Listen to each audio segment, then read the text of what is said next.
ஆண்டவராகிய இயேசு கிறிஸ்துவின் நாமத்தில் உங்கள் அனைவரையும் அன்போடு வாழ்த்துகிறேன்.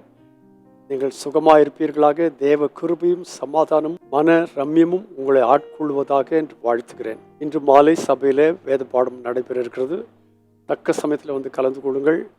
வேத பாடத்தை நீங்கள் எவ்வளவுக்கு எவ்வளவாய் கற்றுக்கொள்கிறீர்களோ அவ்வளவுக்கு அதிகமாக உங்களுடைய வாழ்க்கை உறுதிப்பட்டதாக இருக்கும் என்பதில் எந்த சந்தேகமும் இல்லை. இந்த நாளிலே எரேமியாவின் புஸ்தகம் 20ஆம் அதிகாரத்தின் 11ஆம் வசனத்தை வாசிக்கிறேன். கர்த்தரோ பயங்கரமான பராக்கிரமசாலியாய் என்னோடு இருக்கிறார், ஆகையால் என்னை துன்பப்படுத்துகிறவர்கள் மேற்கொள்ளாமல் இடறுவார்கள். ரொம்ப முக்கியமான ஒரு காரியம் என்று கேட்டால், கர்த்தரோ பயங்கரமான பராக்கிரமசாலியாய் என்னோடு இருக்கிறார். இந்த அதிகாரத்தினுடைய ஆரம்பத்தை பார்த்தீர்களானால், இதற்கு முந்தின அதிகாரத்தில் எரேமியா இமேருடைய குமாரனும் கர்த்தருடைய ஆலயத்து பிரதான விசாரணைக்காரனுமாகிய பஸ்கூர் அவன் சொன்னதான தீர்க்க தரிசன வார்த்தைகளை கேட்ட பொழுது, தீர்க்கதரிசியாகி எரேமியாவை பஸ்கூர் அடித்து கர்த்தருடைய ஆலயத்தில் அவனை மேல் வாசலில் இருக்கும் காவலறையிலே வைத்தான். அப்போ அடி வாங்கி காவலரில் தான் சொன்ன தீர்க்க தரிசனத்துக்காக, கர்த்தரை பின்பற்றின அந்த பின்பற்றுதலுக்காக காவலில் போடப்பட்டதான எரேமியா சொல்லுகிற வார்த்தை தான் நான் இப்பொழுது 11ஆம் வசனத்தில் வாசித்தேன்.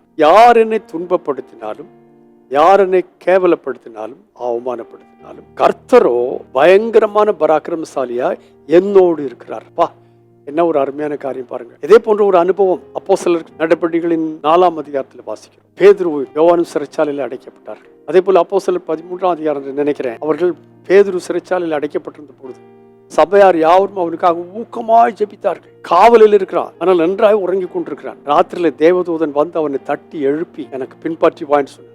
அவன் கடந்து செல்லும் பொழுது கதவுகள் தானாய் திறந்தது, காவல்கள் அவனுக்கு இடம் கொடுத்தது, அவன் வெளியே வந்தான். மாத்திரமல்ல, வீட்டுக்கு வந்தான். அப்பொழுது ஜெபிக்கிறவர்கள் பார்த்து பேதுரு வந்து விட்டான் என்று சொன்னார்கள். நான் உங்களுக்கு சொல்கிறேன், நாம் எந்த சூழ்நிலையில் இருந்தாலும், அது ஒருவேளை வியாதியாயிருக்கலாம், காவலாயிருக்கலாம், அது ஒருவேளை நம்முடைய வாழ்க்கையின் மிக அவமானப்பட்ட நேரங்களாக இருக்கலாம், தனிமைப்படுத்தப்பட்ட நேரங்களாக இருக்கலாம். ஆனால் அந்த நேரங்களில் ஒரு காரியத்தையும் மறந்து விடாதீர்கள். என்னவென்று கேட்டால், கர்த்தரோ, பிரைஸ் தி லார்ட், ரொம்ப அழகா சொல்லியிருக்கு. அதாவது மற்ற யாரும் எப்படி போனாலும் பரவாயில்ல, கர்த்தரோ பயங்கரமான பராக்கிரமசாலியாய் என்னோடு இருக்கிறார். ஸோ இந்த புதன்கிழமை காலையில இந்த வார்த்தை நான் உங்களுக்கு சொல்கிறேன். நீங்கள் எந்த சூழ்நிலை கடந்து போகிறீர்கள் எனக்கு தெரியாது. இந்த நாட்டில் அநேக தேவைகளோடு இருக்கிறீர்கள். பிள்ளைகள் பள்ளிக்கூடத்தில் படித்து பாஸ் ஆகி ஃபீஸுக்காக அலைந்து கொண்டிருக்கிறீர்கள். பிள்ளைகளுடைய இடங்கள் கிடைக்கிறதுக்காக அலைந்து கொண்டிருக்கிறீர்கள். உங்களை பார்க்கிறவர்கள் நீசமாய் ஏளனமாய் பார்க்கிறவர்கள் உண்டாயிருக்கலாம்.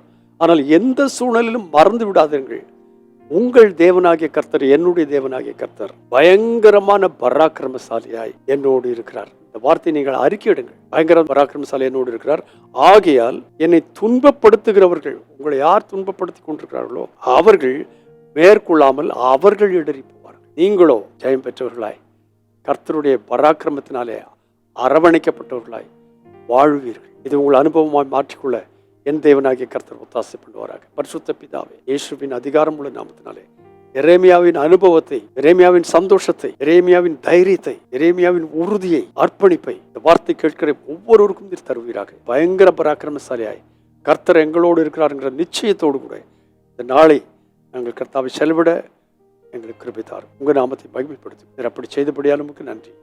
இயேசுவின் நாமத்தில் பிதாவே, ஆமென். கர்த்தரோ பயங்கர பராக்கிரமசாலியாய் உங்களோடு இருக்கிறார், நம்மோடு இருக்கிறார். God bless you abundantly again and again and again and again. Amen.